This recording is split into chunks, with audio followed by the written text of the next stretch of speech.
ఒక్కసారి కొమ్మూరి గోల్డ్ కి కాల్ చేయండి. తాకట్లో ఉన్న మీ బంగారాన్ని విడిపించి మార్కెట్ ప్రైస్ కి వాళ్ళు కొనుక్కుని మిగతా డబ్బులు మీకు ఇచ్చేస్తారు. అంతర్జాతీయ శాంతి స్థాపనే లక్ష్యంగా ప్రజాశాంతి పార్టీ అధ్యక్షుడు డాక్టర్ కే పాల్ తన ప్రయత్నాలను ముమ్మరం చేశారు. ఇందులో భాగంగా ఢిల్లీలో ఇరాన్ ప్రత్యేక ప్రతినిధి ఐలాతో ఆయన సుదీర్ఘంగా చర్చలు జరిపారు. ప్రధానంగా పశ్చిమాసియాలో నెలకొన్న యుద్ధ ఉద్రిక్తతలను తగ్గించడం, శాంతిని నెలకొల్పడంపై ఈ సమావేశంలో కే పాల్ చర్చించారు. ఇరాన్, అమెరికా, ఇజ్రాయెల్ దేశాల మధ్య ఘర్షణలు ఆగిపోవాలని పాల్ ఈ సందర్భంగా కోరారు. యుద్ధం వల్ల జరుగుతున్న ప్రాణ నష్టాన్ని అడ్డుకునేందుకు కే పాల్ ఒక ప్రత్యేక ప్రతిపాదనను తెరపైకి తెచ్చారు.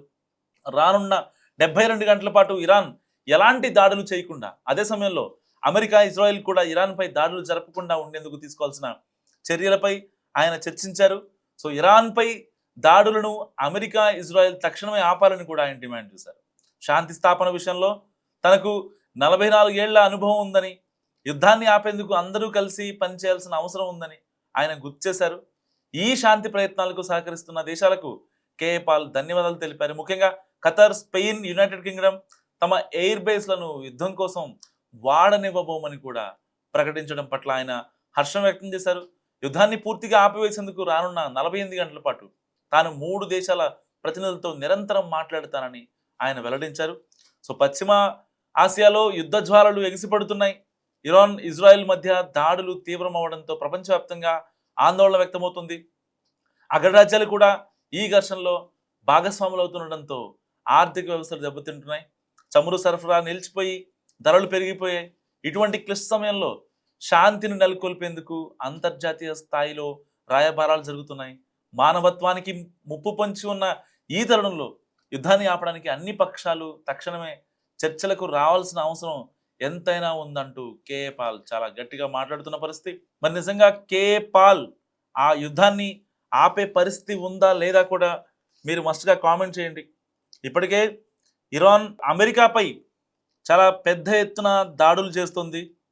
సో అమెరికాకు సంబంధించిన కమాండ్ కంట్రోల్ స్థావరాలు ఏవైతే ఉంటాయో, రష్యా ఇచ్చే శాటిలైట్ డేటాతో వాటన్నిటిపై కూడా దాడులు చేస్తున్న సిచ్యువేషన్. సో మరి ఇలాంటి నేపథ్యంలో ఇటు అమెరికా అయినా ఇటు ఇజ్రాయెల్ అయినా సరే నేను మాట్లాడతాను, వాళ్ళతో ఎలాంటి ఇబ్బందికర పరిస్థితులు ప్రపంచానికి రాకూడదు, ప్రపంచంలో ప్రజలందరూ శాంతిగా ఉండాలి, ప్రపంచ శాంతి కే పాల్ లక్ష్యం అంటూ ఆయన డైరెక్ట్ గా రంగంలోకి దిగిన సిచ్యువేషన్. మరి కే పాల్ డొనాల్డ్ ట్రంప్ తో కూడా మాట్లాడతారా మరి? ఎందుకంటే ఆయన జస్ట్ వచ్చి ఏదన్నా ఇష్యూ జరుగుతుంటే దాంట్లో ఎలివేట్ అవ్వాలి అని అనుకునే వ్యక్తి. సో కొంతమంది ఆయన్ని పొలిటికల్ కమెడియన్ కూడా ఆయనపై ఒక ముద్ర వేశారు. మరి ఇలాంటి నేపథ్యంలో కే పాల్ ప్రపంచ శాంతి కోరుకుంటున్నారు. అందరి దేశాధినేతలతో మాట్లాడతాను, ఇరాన్ కావచ్చు, ఇజ్రాయెల్ కావచ్చు, ఇటు అమెరికా కావచ్చు, డొనాల్డ్ ట్రంప్తో నేను మాట్లాడతాను అని చెప్పి ఆయన చాలా గట్టిగా మాట్లాడుతున్నారు. ఇప్పటికే ఆయా దేశాల దౌత్యవేత్తలతో ఆయన మీటింగ్ చేయడం జరిగింది. దానికి సంబంధించి 72 గంటల పాటు ఎట్టి పరిస్థితుల్లో యుద్ధం ఆపాలి. సో ఇటు అమెరికా కావచ్చు, ఇటు ఇజ్రాయెల్ కావచ్చు, ఇటు ఇరాన్ కావచ్చు. ఇరాన్ అనవసరంగా గల్ఫ్ దేశాలపై తన ప్రతాపాన్ని చూపిస్తుంది. ఒకవేళ అమెరికా, ఇజ్రాయెల్ తలుచుకుంటే ఇరాన్ ఏమైపోతుందంటూ కూడా పాల్ మాట్లాడిన పరిస్థితి. మరి ఇలాంటి నేపథ్యంలో రష్యా కూడా ఇరాన్కి చాలా సహకరిస్తోంది. ఎందుకంటే ఇరాన్ దగ్గర అంత పెద్ద యుద్ధ వ్యవస్థ ఏం లేదు. ఒకవేళ కంటిన్యూస్గా ఒక 10-15 డేస్ పాటు యుద్ధం చేయాలి అంటే ఎవరో ఒకళ్ళు స్ట్రాటజికల్గా అండ్ శాటిలైట్ పిక్స్ పరంగా ఎవరో ఒకళ్ళు హెల్ప్ చేయాల్సిందే. ఇప్పుడు రష్యా అదే పని చేస్తుంది. ఎట్టి పరిస్థితుల్లో నేనున్నా మీకు అనేది రష్యా ఒక రకంగా ఇరాన్కి చాలా గట్టిగా సపోర్ట్ ఇచ్చే ప్రయత్నం అయితే చేస్తుంది. ఎందుకంటే ఇటు ఇరాన్కి ఆయుధాలు కానీ, లేకపోతే మిసైల్స్ కావచ్చు, స్నైపర్ గన్లు కావచ్చు, స్నైపర్ జట్లు కావచ్చు, సో ఎంతవరకు డ్రోన్లతోనే ఇప్పటిదాకా యుద్ధం చేస్తుంది. అమెరికాకు సంబంధించిన స్థావరాలపై దాడులు చేసినా అది డ్రోన్ల వ్యవస్థ ద్వారానే. అత్యాధునిక ఫైటర్ జెట్లు అనుకున్నంతగా లేవు. ఒకవేళ రష్యా దగ్గర నుంచి ఫైటర్ జెట్స్ పంపించాలి అంటే వెంటనే అమెరికాకి తెలిసిపోద్ది. సో ఇలాంటి కాన్సిక్వెన్సెస్లో డైరెక్ట్గా రష్యా హెల్ప్ చేయడం చాలా కష్టమైన తరుణం అనమాట. సో ఇప్పుడు ఏం చేస్తుంది ఇరాను? అమెరికాకి సంబంధించిన స్థావరాలు ఏవైతే ఉంటాయో ఆ స్థావరాలకి సంబంధించిన పిక్స్ని రష్యా దగ్గర నుంచి తీసుకుంటుంది. సో రష్యా దగ్గర నుంచి తీసుకొని దానిపైనే వెళ్ళి దాడి చేస్తుంది. ఇప్పటికే అమెరికా కమాండ్ కంట్రోల్ పైన కూడా ఇరాన్ దాడి చేసింది తన డ్రోన్లతో. ఒకవేళ యుద్ధం ఇలాగే కొనసాగితే నిజంగా వినాశనం తప్పదని చెప్పుకోవచ్చు. గల్ఫ్ దేశాలు కూడా వార్నింగ్ ఇస్తున్న పరిస్థితి. Israel Iran supreme leader Ayatollah Ali ఖమేనీని చంపిన తర్వాత ప్రతీకార దాడులు దిగింది. సో ఇజ్రాయెల్తో పాటు గల్ఫ్ దేశాల్లో ఉన్న అమెరికా మిలిటరీ స్థావరాలపై కూడా దాడులు చేస్తుంది. ఇటు Kuwait, Saudi Arabia, Bahrain, Qatar, యుఏఈలపై ఇరాన్ విరుచుకుపడుతోంది. ఈ ఘర్షణ ప్రారంభమై వారం గడుస్తున్నా కానీ ఇంకా కొలిక్కి రాని పరిస్థితి. అండ్ ప్రతిరోజు కూడా చాలా మంది అమాయకులు చనిపోతున్నారు. మరోవైపు హార్మూజ్ జలసంధిని ఇరాన్ మూసేయడంతో చమురు సంక్షోభం ఏర్పడింది. ఇదిలా ఉంటే ఖతర్ నుంచి ఒక హెచ్చరిక వచ్చింది. సో ఖతర్ మంత్రి సాద్ అలీవి మాట్లాడుతూ మధ్యప్రాచ్యం నుంచి ఇంధన సరఫరా నిలిచిపోతే ఈ సంక్షోభం ప్రపంచ ఆర్థిక వ్యవస్థల్ని నాశనం చేయగలదంటూ ఆయన హెచ్చరించారు. సో ప్రపంచంలోనే అతిపెద్ద న్యాచురల్ గ్యాస్ ఉత్పత్తిదారుగా ఉన్న ఖతర్లో ప్రధాన ఎనర్జీ ప్లాంట్ను ఇండస్ట్రియల్ సిటీలో ఉత్పత్తిని వాళ్ళు తాత్కాలికంగా నిలిపివేయాల్సి వచ్చింది. ఇదే వరల్డ్ వైడ్గా దీని నుంచే చాలా దేశాలు దిగుమతి చేసుకుంటూ ఉంటాయి. సో ప్రపంచ గ్యాస్ సరఫరాను ఒక రకంగా ఈ యుద్ధం దెబ్బతీస్తుందని చెప్పుకోవచ్చు. అండ్ ఇండియాలో కూడా దీనికి సంబంధించి గ్యాస్ రేట్లు పెరిగే అవకాశం ఉంది. ఇంతేకాకుండా యుఏఈ, సౌదీ అరేబియాలోని ఆయిల్ రిఫైనరీలను కూడా ఇరాన్ దెబ్బతీసింది.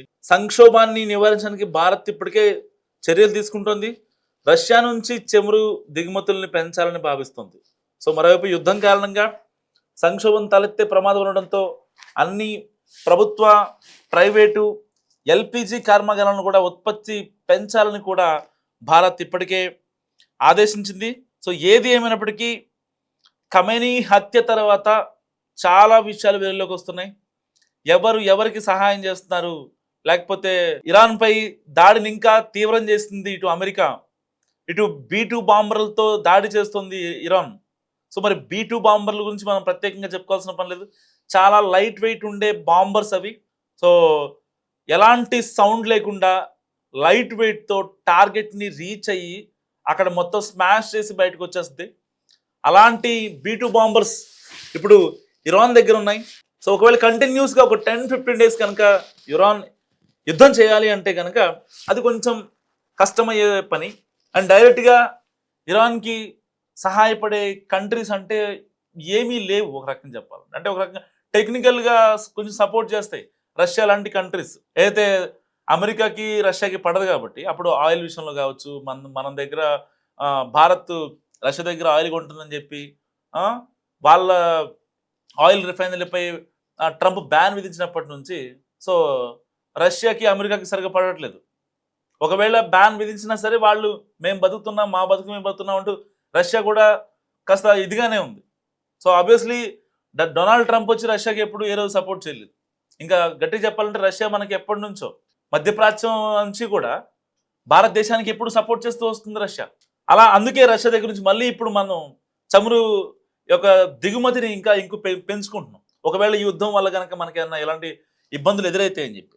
సో నిజంగా ఇరాన్ కోసం ట్రంప్ మరొక హెచ్చరిక జారీ చేస్తున్నాడు. ఎట్టి పరిస్థితుల్లో లొంగిపోవాలని కూడా ఆయన మాట్లాడుతున్న పరిస్థితి. సో ఏదైనప్పటికీ అన్ని దేశాల్లో ఈ యొక్క యుద్ధ వాతావరణం కనిపిస్తుంది.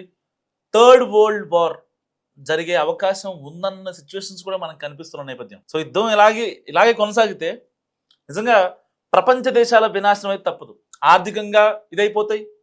అండ్ చాలామంది అమాయకులు చనిపోతున్నారు, చాలామంది రోడ్డును పడుతున్నారు, చాలామంది కుటుంబాలు రోడ్డును పడుతున్నాయి. బిక్కుమంటూ గల్ఫ్ కంట్రీస్లో బతుకుతున్న తెలుగు వాళ్ళు అయితే వేల మంది, ఇండియన్స్ అయితే లక్షల మంది. డబ్బులు ఉన్న వాళ్ళు ప్రైవేట్ జెట్లతో వచ్చేస్తున్నారు. ప్రైవేట్ జెట్లు దాదాపుగా 3,20,00,000 రూపాయలు పెట్టి ఒక ప్రైవేట్ జెట్ తీసుకొని వాళ్ళు బెంగళూరు కానీ, హైదరాబాద్ కానీ ఇలాంటి సిటీస్కి వచ్చేస్తున్నారు అనమాట. సో డబ్బులు వాళ్ళు వచ్చేయగలరు, మిగతా వాళ్ళ పరిస్థితి ఏంటి? సో ఎట్టి పరిస్థితుల్లో ఈ యొక్క యుద్ధం ఆగిపోవాలని చాలామంది దేశాధినేతలు ట్వీట్లు చేస్తున్నారు, మాట్లాడుకుంటున్నారు. ఈ యుద్ధం వల్ల తమ ఆర్థిక వ్యవస్థలపైన నష్టం పడకూడదని భారతదేశం లాంటి చాలా కంట్రీస్ చూస్తున్నాయి.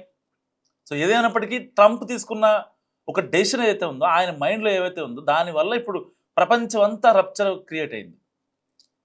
కానీ ఇప్పుడు చాలామంది ఆసక్తిగా చూస్తున్నారు ఎట్టి పరిస్థితుల్లో యుద్ధం ఆగిపోవాలి అని. కానీ ట్రంప్ మైండ్లో ఏముందన్నది ఇప్పుడు ఎవరికి తెలియదు. ట్రంప్ తాజాగా కొన్ని కామెంట్స్ చేశాడు. మళ్ళీ ఒక కొత్త దేశంపై మేము వార్ చేయబోతున్నాం అని చెప్పి. సో ఇప్పుడు ఇరాన్ మీద యుద్ధం ఆపేసి మరొక కొత్త కంట్రీ మీద యుద్ధం చేస్తారట. మరి ఆ దేశాధినేతలను ఎత్తుకెళ్తారా, లేదంటే దేశం మీద యుద్ధం చేసి పక్క వచ్చేస్తారా అన్న విషయాలు కూడా నిజంగా తెలియాల్సి ఉంది.